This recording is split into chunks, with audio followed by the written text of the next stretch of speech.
Have a great moment, everyone. We are here once again in our instructor's compass, and at this moment, we will be tackling one of the most important issues of today, and that is historical revisionism. By the way, historical revisionism started during the contemporary Philippine literature era. Well, when we say contemporary literature, this means these are literatures after already the colonization, when the Filipinos already have their ideas heard, and they don't want already to be under any what do you say, imperialist. They don't want anymore to be under any superpowers, especially those that want to get our freedom. So during those times, we have experiences in the American period or in the Spanish period, wherein our colonizers would burn the history, the writings of the Filipinos, the Malays before the Spaniards arrived, because they want to let history start with them. They want to twist history. And this is what you call historical revisionism. You want to engineer history so that you will come out good, come out well, come out victorious. But this is not correct. This is never correct. So, the Americans did the same. They want to eradicate the writings of the Spaniards because they want history of the Philippines to start with themselves. Okay? And then the Japanese also wanted to do so, but so short a period of time that they will colonize this country, they have no more time for that. That's why in the Philippine contemporary period, our great Filipino minds wanted to bring back the history, the ones wanted to be erased, eradicated, or distorted by our foreign colonizers. We thought it would be the last. But there was an internal uprising in the Philippines they call us the martial law. This martial law was stopped because of a bloodless revolution called the EDSA Revolution, wherein, as the story goes, a housewife tackled a dictator. Martial law brought down many innocent people. Martial law brought down innocent businesses. Martial law brought down enemies of the people in the state, not necessarily enemies of the state, because people in power wanted to hold that power very long. That is the truth with martial law. We cannot change that. We cannot distort that. Now, presently, I am very, very sad because there are some movements from very high in authority that wanted to change our history. They want to let this bloody era in Philippine history, as reflected in Philippine literature, to come out correct. Imagine talking about the martial law as beneficial to the people. Martial law as not the culprit, but EDSA Revolution is the one that has brought down Philippines because of the ambitiousness of the people who joined that rebellion.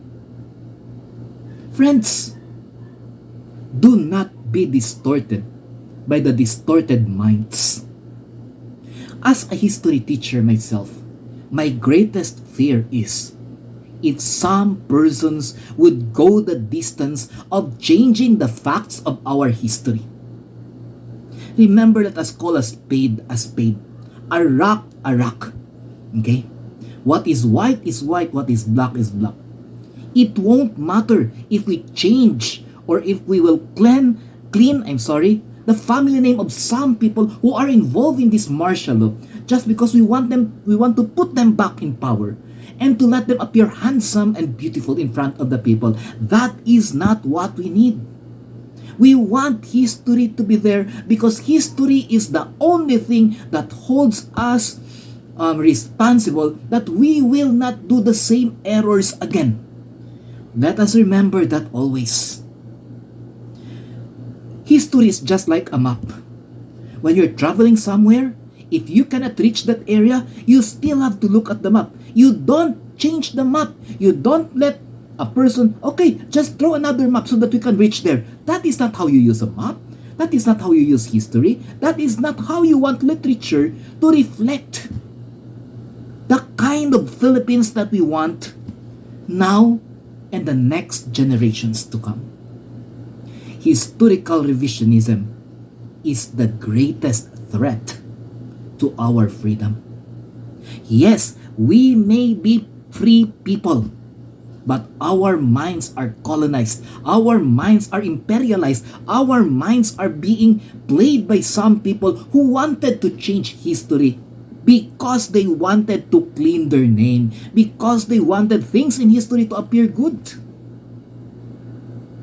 Now, in this instructor's compass, I want to tell you what is written in history should never be corrected, should never be innovated, should never be repainted, because the next generation will surely become generation of dull people, not because they wanted to, but because their parents, because their grandfathers permitted history to be revised by some people with ambitious mindsets.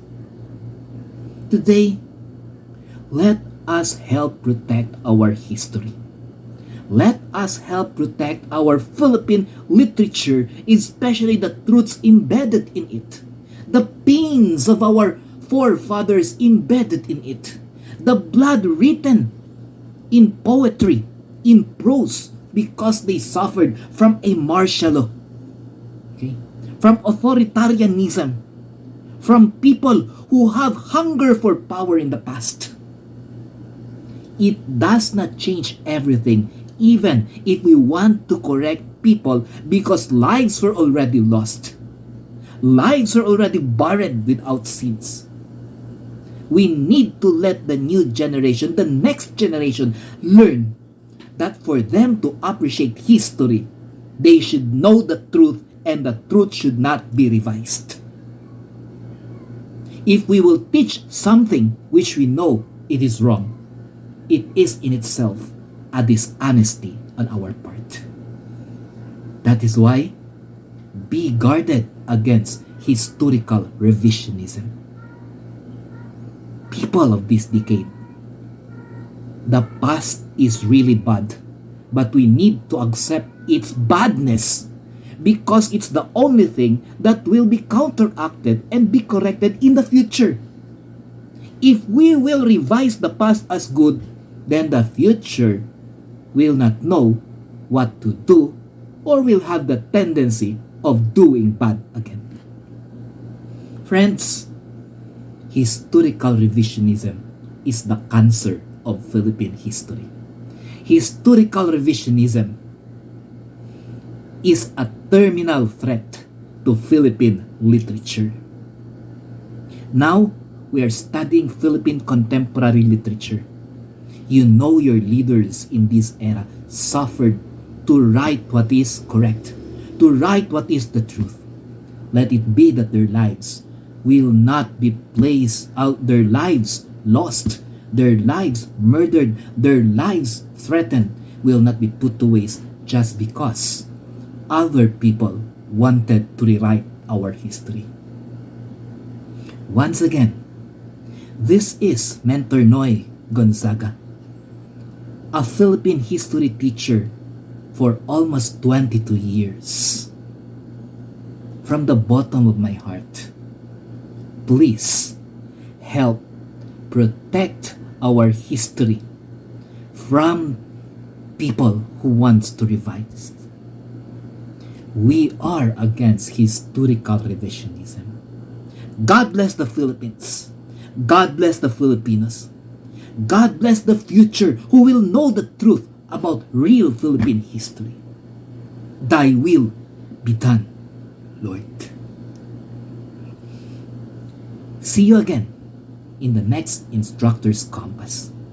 This is still Academia Gonzaga, and this is your Instructor's Compass. See you.